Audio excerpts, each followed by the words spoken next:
Hello dear student, welcome back to our channel target with Imran sir. कल देखिए बच्चों, हमने प्रश्न संख्या 1 के सभी खंड हल कर लिए थे। आज हम प्रश्न संख्या 2 के किन्हीं 5 खंडों को हल करेंगे। इसमें 6 खंड दिए होंगे तो हमें 5 खंड हल करने होते हैं पेपर में, लेकिन हम 6 के 6 भी हल करेंगे, लेकिन पेपर में सिर्फ 5 ही हल करने हैं। कहा है खंड का में किसी एपी का 17वां पद उसके 10वें पद से 7 अधिक है, इसका सार्वधातर ज्ञात कीजिए।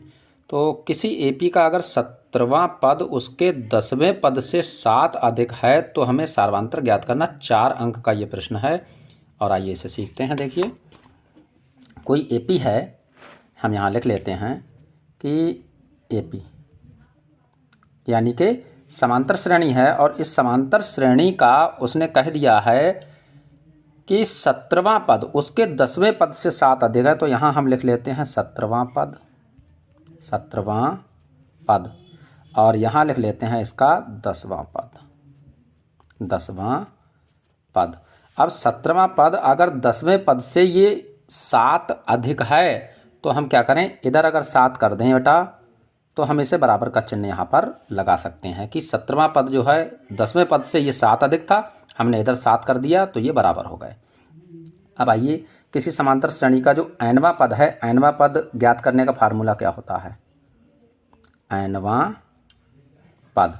तो बराबर इधर भी लिखेंगे कि nवां पद, nवां पद। देखिए अब +7 है, +7 चल रहा है तो 7वां चलने देंगे। nवें पद का फार्मूला होता है a + n-1 इंटू डी। सभी बच्चे जानते हैं, इधर भी यही फार्मूला लगाएंगे, a + n-1 इंटू डी। +7 चल रहा है तो चलने देंगे।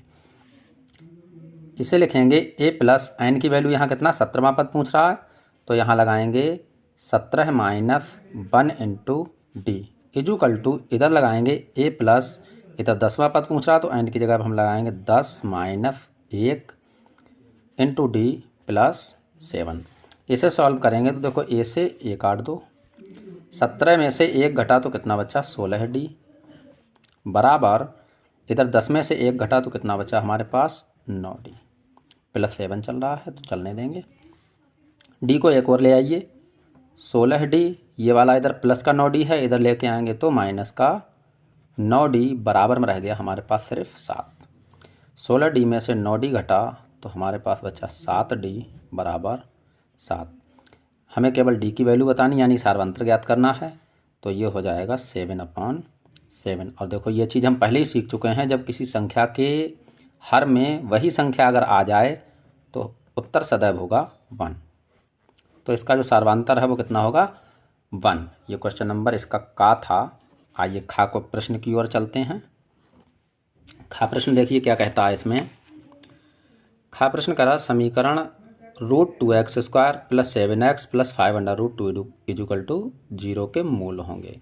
तो √2x² को लिखते हैं यहाँ, √2x² + 7x और + 5√2 = 0। देखो ये द्विघात समीकरण है, तो द्विघात समीकरण में हम क्या करते हैं, प्रथम पद के गुणांक तथा अंतिम पद के गुणांक की गुणा करते हैं। √2 और 5√2, देखो ये कितना होगा, यहाँ समझ लेते हैं कि 5√2 है, इसकी गुणा करा देंगे इस पहले पद से, √2 से, तो ये हो जाएगा हमारे पास 5 गुणा ये √2 मिलकर क्या हो जाता है 2, तो 5 2 जा कितना हुआ 10। 10 के ऐसे फैक्टर करो, ऐसे टुकड़े करो कि जोड़ने घटाने पे 7 आए और गुणा करने पे 10 आए। तो इसके फैक्टर हम 2 और 5 कर सकते हैं, 2 पंजे 10 भी होता है और 2 और 5 मिलकर के 7 भी होता है। आइए यहाँ पर देखते हैं इसके लिए कि √2x² प्लस इस 7x को हम लिख सकते हैं 5 + 2 ये। तो देखिए इसे लिखेंगे 5x और प्लस 2x, प्लस में ये 5√2 चल रहा है तो ऐसे ही चलने देंगे, 5√2 = 0। हमारे पास में एक जोड़ा ये बन गया और एक जोड़ा ये बन गया। इस जोड़े में से कुछ कॉमन है तो उसे निकाल लीजिए, x कॉमन है, बचेगा क्या 5, सॉरी यहाँ पर x कॉमन निकाल लेते हैं यहाँ से x, तो हमारे पास बचेगा √2x और प्लस 5। यहाँ से हम कॉमन निकाल लेते हैं √2 प्लस का √2, तो हमारे पास यहाँ क्या बचेगा √2x और प्लस यहाँ बचा 5 इक्वल टू क्या चल रहा है 0। तो देखिए दोनों ब्रैकेट एक जैसे मिल गए, ये वाला और ये वाला, तो इसे एक जगह लिख लेंगे √2x प्लस 5। जो बचा हुआ वो दूसरे में लिख दो कि x प्लस √2, दूसरे ब्रैकेट में लिखेंगे x प्लस √2 इक्वल टू 0। अब सवाल में कुछ नहीं बचता है साधारणतया, इसे लिखेंगे कि √2x प्लस 5 इक्वल टू 0।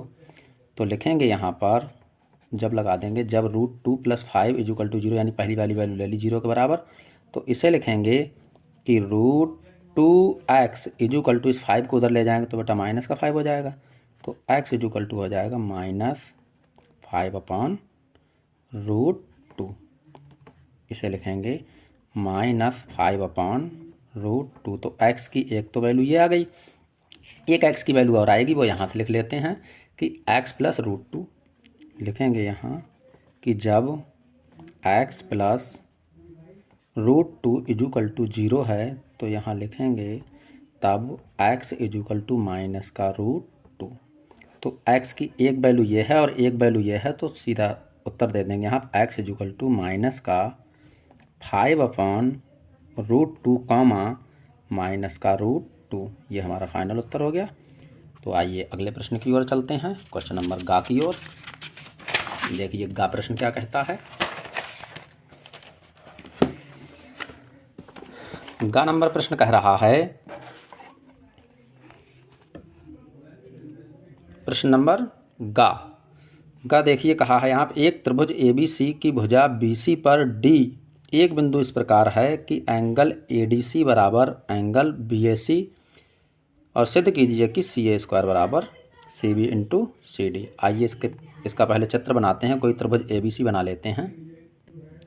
आइए तो हमने त्रिभुज ड्रॉ कर लिया है, इसे मान लेंगे बिंदु A, ये बिंदु B और बिंदु C, क्योंकि सवाल में ये कह रहा था कि बिंदु BC पर कोई बिंदु D उपस्थित है।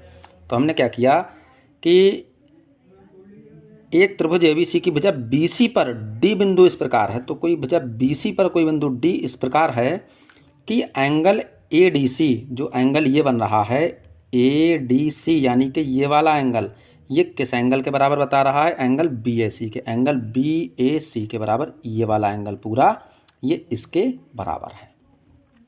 तो आइए आगे देखते हैं, पूछ क्या रहा है, कह रहा सिद्ध करना है CA² बराबर CB इंटू CD²। तो देखिए यहाँ पर अगर त्रिभुज की बात करें तो एक त्रिभुज तो ये हो गया बड़ा वाला और एक त्रिभुज ये वाला, इन्हीं दो की हमें जानकारी दी है। यहाँ दिया है हमें, वो लिख लेते हैं कि एंगल ADC हमें बराबर दिया है एंगल BAC के, ठीक है। जब ये बराबर दिया है, सवाल में गिवन है, और सिद्ध हमें क्या करना है, सिद्ध हमें करना है कि CA² बराबर CB इंटू CD, ये हमें सिद्ध करना है, सिद्ध करके लाना है। देखो इसे ब्रैकेट में लिख देते हैं जो सिद्ध करके लाना। तो हम यहाँ पे अगर देखें, एक त्रिभुज ये वाला बन रहा है और एक त्रिभुज ये वाला बन रहा है, इन दोनों त्रिभुजों में एक उभयनिष्ठ कोण आ रहा है C। देखो ये ABC में भी आ रहा है और ये ADC में भी आ रहा है, तो ये तो दोनों त्रिभुजों के लिए उभयनिष्ठ है। तो हम यहाँ लिखेंगे कि एंगल C बराबर एंगल C, देखो इसके लिए भी और इसके लिए भी, दोनों त्रिभुजों के लिए ये क्या है, समान है। इसे उभयनिष्ठ भी लिख सकते हैं, ठीक है। ये क्या है, उभयनिष्ठ है। अब जब ये उभयनिष्ठ कोण हो गया, तो बेटा किसी भी त्रिभुज के अगर दो कोण ज्ञात हों तो तीसरा कोण तो आसानी से हम ज्ञात कर सकते हैं, कोई भी कोण हो। अब यहाँ पर जब ये उभयनिष्ठ आया है तो इसे लिखते हैं भुजा भुजा समरूपता से, यानी कि एंगल एंगल समरूपता से। ये क्या है, समरूपता। सॉरी बेटा, कोण कोण समरूपता, भुजा भुजा तो नहीं कहेंगे वरना साइड साइड होता। कोण कोण समरूपता की यहाँ पे प्रमेय लग गई, यानी दोनों त्रिभुज कैसे हो गए, समरूप हो गए। तो हम यहाँ लिखेंगे कि त्रिभुज ABC समरूप है किसके, त्रिभुज ADC के। जब ये दोनों त्रिभुज समरूप हो गए तो आइए अब हम भुजाओं का अनुपात लगाते हैं। अनुपात अगर लगाएं यहाँ पे लिखेंगे AC बटे CB, जो ये भुजा ले लें अगर AC और बटे में हमने क्या ले लिया यहाँ से CB बड़ी वाली, देखो ये भुजा और ये भुजा AC और बटे में इसे ले लिया यहाँ पर CB इजुकल टू हम लिख सकते हैं क्या, DC छोटा वाला त्रिभुज देखो ले लेते हैं यहाँ से, ये वाला DC और बटे में क्या लिखेंगे DC बटे में AC, इसी कोण से देखो लिया है, ठीक है, कि DC और बटे में इसे AC को ले लिया। इजुकल टू हम इसे रख सकते हैं AD, ये वाला ले लेते हैं AD और बटे में क्या रहेगा यहाँ से